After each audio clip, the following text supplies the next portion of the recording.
The new Hyundai Santa Fe 2024 of the 5th generation. The family crossover has changed radically. The Hyundai Santa Fe crossover has changed externally and has become more spacious inside. The model will be offered in gasoline and hybrid versions with a capacity of up to 281 GP.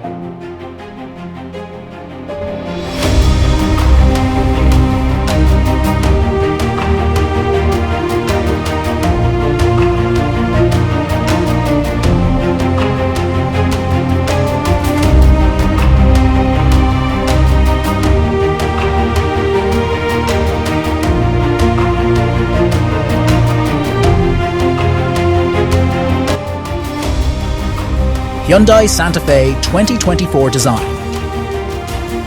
The changes are visible to the naked eye.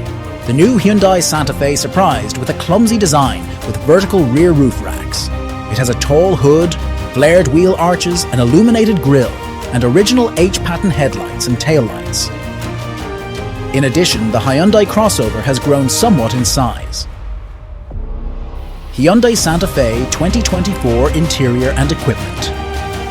A large curved display of the virtual instrument panel and multimedia is installed on the front panel, and the climate control buttons have become touch sensitive. The large dimensions made it possible to make the interior of the Hyundai Santa Fe more spacious. There was more space in the second and third rows. A choice of versions for 5, 6, and 7 seats will be offered. 2024 crossover will be equipped with 2.5-litre gasoline engines, 194 and 281 GP, the 230 horsepower standard, and 265 horsepower hybrids with the possibility of recharging will remain in the lineup.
Sales of Hyundai Santa Fe 2024 in Europe and America will start in the first half of 2024.